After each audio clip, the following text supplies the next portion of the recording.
Hello, everyone, and welcome to Faber interview series. In this Faber interview series, we try to connect with one of the world's leaders and we try to understand their views on various topics. Friends, we recently celebrated International Women's Day, and today we have a guest who is a perfect suit for this occasion. I will tell her name for sure, but let me tell you why I said so. Because we have a person who started her journey from a town called Bhatinda in India, but marking her presence on the lands of Kenya. She is known as a wealth of experience in logistics and trucking industry. She started her career as an accountant, but today is the CEO of Kenya's one of the largest organization, and having her business in the trucking and logistics industry, as I said. Let me welcome Mrs. Ritu Bahal, CEO of Rongai Transport. Welcome, Ritu. And first of all, let me thank you for accepting this invitation. We were looking for some of the personality who will suit this month of March, which is known as the month of Women's Day, right? So thank you for accepting this invitation and welcome on board. Thank you so much. I'm most honored. Great.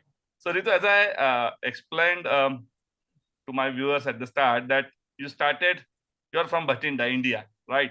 And today when we are talking, you are speaking to me from the lands of Kenya. And as I know you personally, and of course, Kenyan industry, you are a well-known name in the Kenyan industry, not only trucking and logistics, but Kenyan industry at a large. So really would like to know how this journey happened, like how from Bhatinda, how you landed in Kenya, what was in your mind, what were the goals set, and where do you see yourself as of now on those? That's a very interesting question. Vishal, Bhatinda, just to give you a bit of a background, my dad was an engineer. He retired as a chief engineer in Bhakra Bias Management Board. He was one of the engineers who built Bhakra Dam. So my birth is from Nangal. And while my dad was in the construction of the dam, I was born in Nangal. We moved from Nangal to Ludhiana and from Ludhiana to Bhatinda. And eventually I did my studies and my final graduation in Chandigarh, in the Government College of Girls and the Punjab University in Chandigarh. And like I said once before to you, I was all set to become a doctor. I'm a middle of five sisters. I'm number three. And all hopes were on me to become a doctor. And I was all set. I had decent grades, so which could get me into medicine in those days. I'm talking about 1982. And in those days, there were no private medical colleges. It was the government colleges, etc. So just before my PMT, with a pre-medical test that used to happen for the government, colleges, medical colleges, I kind of was reading a book called Atlas Shrugged by Ayn Rand. And that book changed my perspective. And would you believe it, Vishal? I kind of closed my eyes and tried to think, what did I really want in life? And honestly, I didn't see myself in a white coat. So as a 17-year-old, I decided I did not want to pursue medicine because that's not where I see myself. So what I saw when I closed my eyes was sitting behind a big desk. So I knew that is where I was headed in my life, and I was very strong in my convictions from the very beginning. So I talked to my parents and I said, listen, please, I'm sorry, I can't fulfill your desire for your daughter to become a doctor, but I'll promise you I'll become a CEO of a company one day and I'll make you proud of myself. So my dad was very understanding. He says, go ahead. I mean, we are sure whatever you'll do well. So that is how my journey started into like corporate world. And immediately from having done 2 years of medicine, pre-medical, I went into arts. I did graduation in political science and economics and mathematics as an elective subject. In 1983, did a 1 year diploma in computer science. In those days, I learned all the coding languages of that time, which had and big frame computers. We had very big coding sheets that we had to, the binary was a language, Fortran, Basic. I did systems analysis and design. And basically, I did a full year of course, and I also did a an attachment internship with Pfizer and HCL at that time in Chandigarh. So that kind of set my base for computers, automation, and softwares. So it was always at the back of my mind.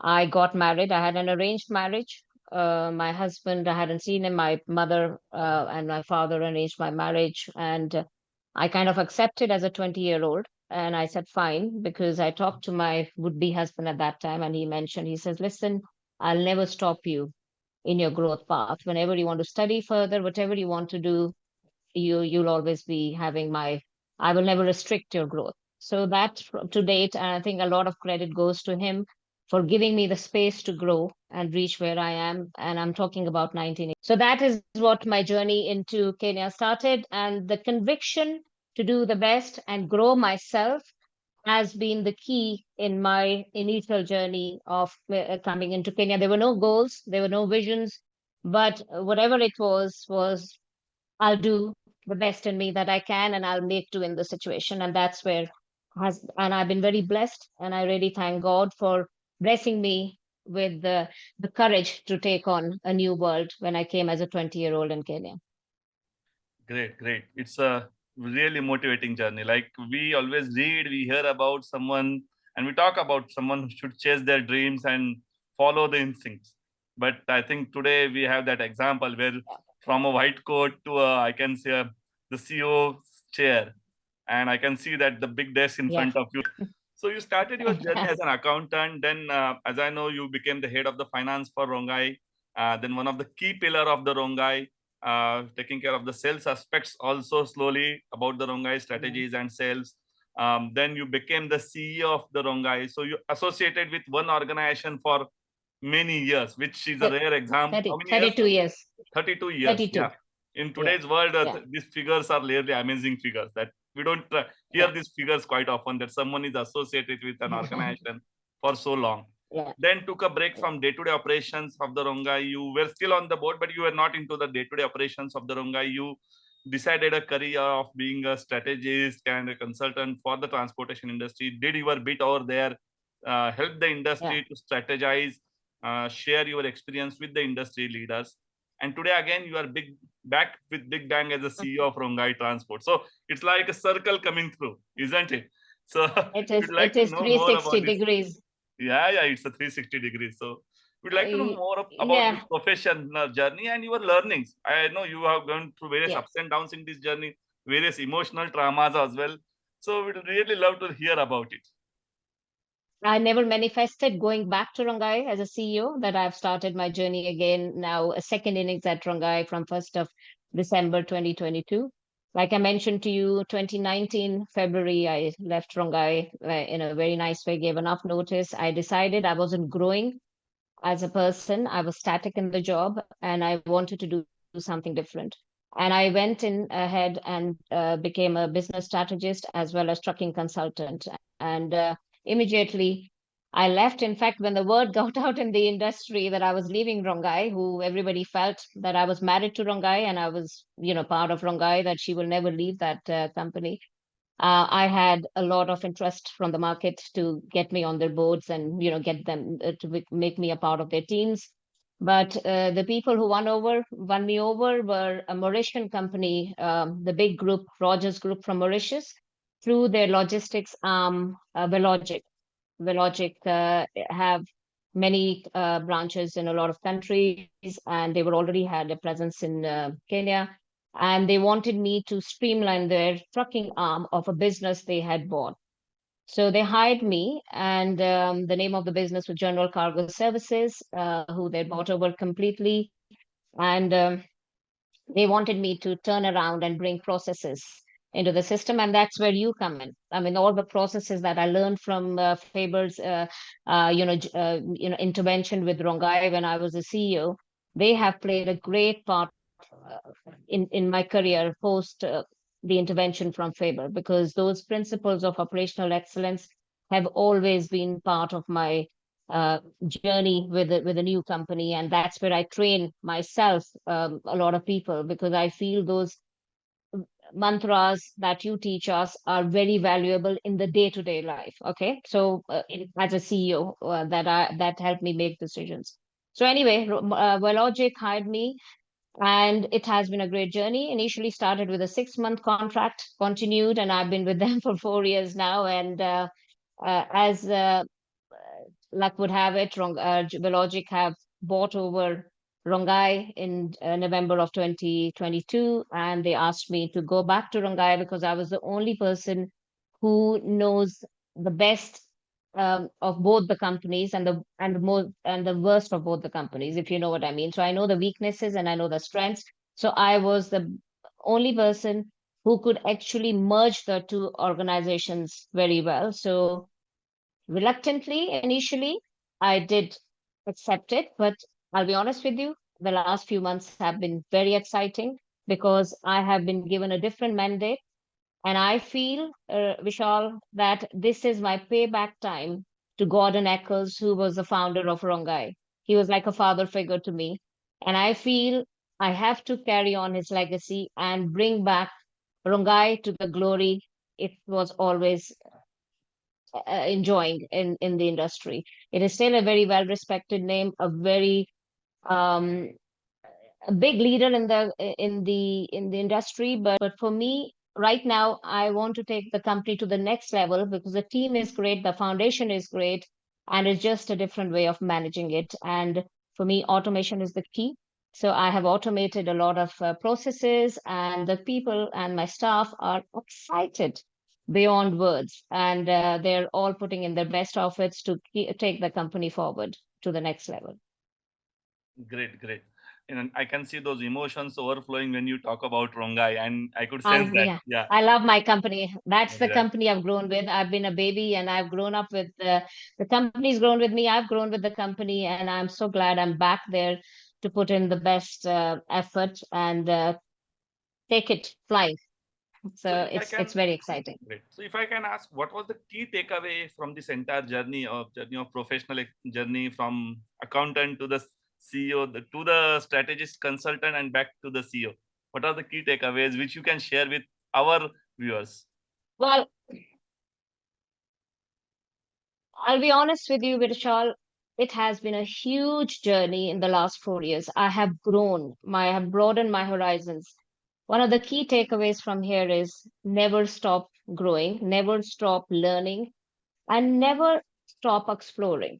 So for me, it is very important that we have to remember to continue changing. We cannot stay static. When you stay static, you cannot evolve. And at any stage of our lives, education, we have to keep up with the technology, we have to keep up with the changing trends. And that's where we can grow as a company and as a person alone. So I have, like I mentioned to you when we talked a few months ago, I've been really involved in automation. I have put my focus on sustainability, and I'm so glad that my current employers are very keen to make a difference in logistics in the right way. We know we are a very carbon heavy industry, but we are doing everything we can to reduce our carbon footprint. We are really going towards sustainable digital solutions in logistics so that we can try our best to reduce our carbon footprint in the on the environment. And so generally, I mean, the last 4 years for me have been very, very important. And I don't know whether I mentioned to you, Vishal, last year in this November, Rogers Group actually in their annual leadership awards awarded me with a innovative leader of the year. Oh, Okay, from and congratulations. it was an individual award, and it was given to me for developing software application called TrackRight. Okay, so I was told by the young MD of my company, a 42-year-old gentleman called Mehul Bhatt. He told me, "You've got so much experience in logistics. Can you please download it an application?" And this is where my background in computer software and computers way back in from 1983, I said, yes, why can't I do that? I said, but I don't know the coding. He says, listen, I'm going to connect you to my developers, and you please just tell them what you want and just developed, and it has, Vishal, I've got to give you that demo. It's now we have over 500 users. A lot of companies want to use it, and it is a very good software. It's the only software that calculates the carbon footprint created by every trucking trip at the completion of a trip. So what we do is at the end of the month, we give our customers a report of what is the carbon footprint created, and we tell them, listen, guys, the trucks were ours, the cargo is yours. Let's split up the carbon footprint created, and we'll offset our emission factor, and you offset. So whether somebody does it or not, we've created the visibility for them. Previously, if you don't have the visibility, you cannot do anything about it. So this has been for me automation these days is we have to keep up with the artificial intelligence that is coming up. A lot of things, if we don't keep up with the changing technology, we'll become a dinosaur in the room. So we have to change, and it has been very, very exciting to actually go towards the technology and providing digital solutions for a lot of our processes so that we work smarter and not a lot harder. We all have to, time is money, so reduce your time and think with your mind and get on with it. So that's what we are trying to do. Interesting, very much interesting. It talks about this example of this corporate social responsibility, where though in the trucking industry you are still taking care of carbon footprints and proactively even Yeah. educating your customers to at least offset those. I'm really honored to know that. Well, now as a lady supremo in your organization, what are your strategies towards the business excellence? Like, what are those key points which are on the top of your mind? And going forward, business excellence integrated with operational excellence. Okay. So the key for me is automation. Okay. I believe that operational excellence can only come in when you automate most of your processes and do not waste your time in manual processes, because manual processes are very draining and it stops us thinking. We need to actually be able to analyze the data, which should come to you at a click of a button, and be able to make decisions. So I'm a very agile leader, Vishal. You've known me. I'm quick to take decisions. I am quick to adapt to the demands of the situation. Now, another thing that for me really works very well as a leader is to bring out the best in people, and that's one of the things that I learned in your six hats thinking, that everybody is different and everybody has got strengths and weaknesses. So my team is built up, a lot of them have amazing strengths and they have some weaknesses. So what I try to do is to bring out the best in everybody and slowly whittle away on the weaknesses. But I do not make them feel guilty or feel a bit defensive about their weakness, because we all think differently. Okay, I will have my own weaknesses and you may have your own weaknesses, but we have a lot of strengths. So as long as we exploit the strengths and slowly nibble away at the weaknesses, we can bring out the best in the people. Another thing what I like to do, Vishal, I like to really motivate my staff.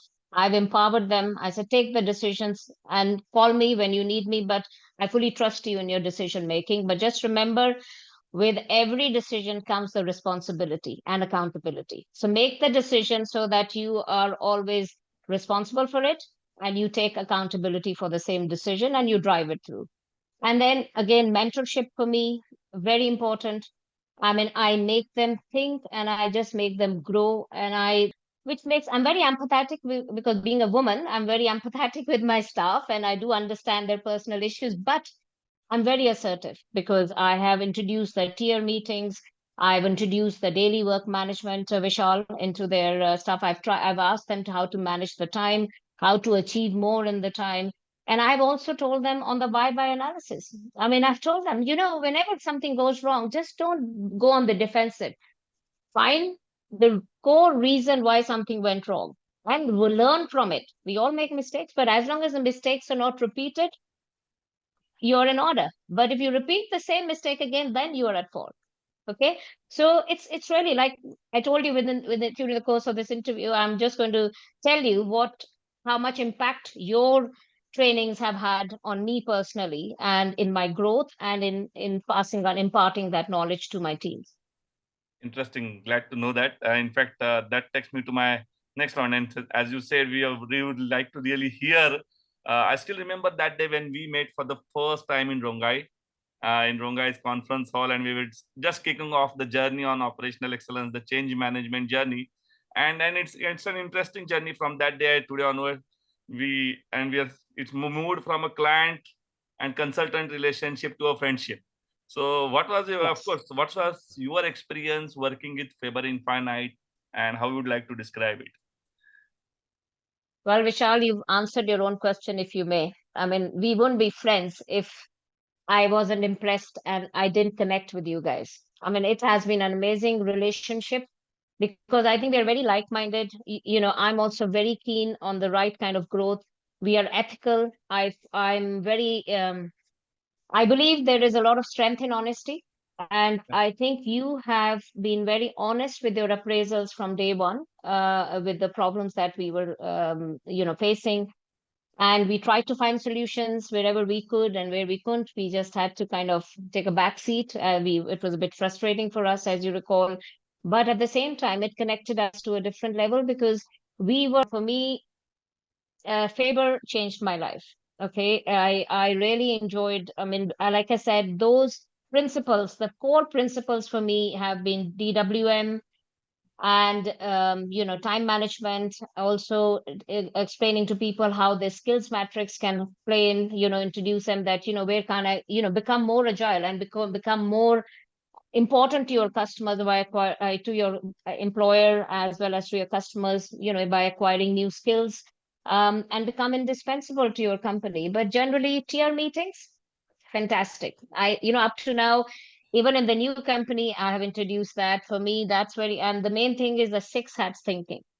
The six hats thinking has made me more patient towards what your view is with somebody else's view is, because so many times I think we realize we tend to always, human beings feel that they are always correct. Okay, but the six hats thinking has taught me that no, I've got my point of view, and somebody else has got his point of view, and we have to find a consensus, and we have to look at the pros and the cons of the same thing and then come out with a solution. And it has been a very mature thinking for me, and I have really enjoyed that. And generally, all other things, Sigma and everything has really good processes, and I really am a big fan of your organization. Thanks for that feedback, and glad to know that all these things are helping you. So this brings me to Yeah. the last question of this interview, that we do honored to learn your secret to success and the passion you have for your profession. What brings you to your profession? Because you're so passionate about your profession, I can say, okay, the truck and you nowadays can be called as a near like synonyms. So what brings this passion? I think it's not only the truck and me kind of a thing, Vishal. It is just I've never been competitive in my life. I think with others. Okay, I've always been competitive with my own self. I've always wanted, ever since I was a child, I always wanted to better myself. Okay, and I'll take you back one. I know you do know I was a table tennis player, and Exactly. Oh, when I was 10 years old when I started table tennis. I was the youngest player at the age of 13 to become the sub junior, junior, and women's champion. It was nobody else has got that feat for the Punjab state of Punjab. I was the table tennis champion of the 30 under 13, under 16, and over 16. yeah. So after that, I was actually one of the top 10 players of India in table tennis when I left for Kenya. Now, as luck would have it, I ended up playing for Kenya, and I was the Kenya champion for 5 years, from 1985 to Oh, 1992, when I stepped down. I played two All Africa games. I played one Commonwealth Games, one World Championships, and I was ranked number 10 in Commonwealth, and I was ranked number 5 in Africa in that time.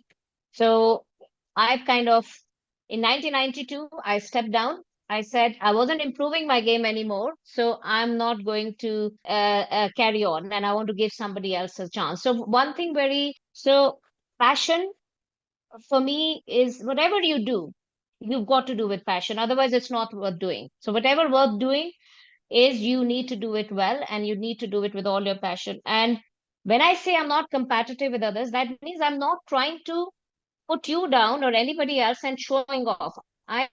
I'm actually trying to improve my own self. Okay, so when you start improving your own self, there is nothing stopping you. Yeah. You see what I mean? It's like you are competing with your own self. Okay. And again, for me, humility and thankfulness to the Almighty is very important. Never become too big for your own shoes that your arrogance take over. I didn't tell you something very interesting. As part of my award from Rogers for being the innovative leader, they have actually sponsored me and said this. They've enrolled me for a 1 week course at INSEAD University in Singapore Oh, great. at the cost of the company, which I have to go in June. And it is leading for results. The course is leading for results. And it was a very proud moment for me to be able to, at this age also, I'm going to learn. Interesting. Okay, so and yes, and even if I can't carry on, as a mentor, as a consultant, I'll be able to pass on the skills. I've never shied away from sharing my knowledge with others, and I think that's what makes me passionate. And I'm very ethics for me, integrity for me, humility play a great role in my life, and at the same time putting my best foot forward and leading by example. Vishal, you've seen me, I always do. If I ask you to do something, I have to do it myself also and teach you for that. And I think that's where I garner my respect from my staff, because I walk the talk, and I just I lead them on, and I give them solutions, and it's been great. A very great journey for me so far, and I'm looking forward to a very exciting time at Rongai. And when you come next to Kenya, we have to meet up and Definitely. discuss some more. Sure, sure. Definitely. Thanks, Thank you, Ritu. I Vishal. can say uh, continuous learning and continuous improvement is something which is like overflowing from That's your Faber. experience. Yeah. And for Faber also, that's what you say. That's what for you is continuous Yes. improvement in processes. And I'm talking about continuous improvement, of course, in processes with technology now, and at the same well on the personal level as well. Great. Yeah. Thanks, Ritu, for sharing all Thank those you. insights. I must say, though I know you from so many years, but last this 20 minutes, I could see so many other aspects of yours which I was unaware. So, in fact, this Okay. interview has introduced me to a new part of Mrs. Ritu Bahal. So, thank you very much. Thank you. It's an exciting thing. I'm sure my viewers, typically my young friends who are shaping up their future, their career, will take us lots of takeaways from this interview. And Thank you. I'm sure one day one of them will be rising to a CEO. And I think that time this interview will be definitely paid off. So thank you very much Fantastic. for your time and the frank views which you shared on this interview. Really appreciate it. And Thank you. our best wishes to your next course of your journey. We look forward to Rongai back to those glorious days and looking forward to it. There. Thank you, Ritu. Thank Thank you you. once again. All the best. Thank you. Thank you. For have a nice day.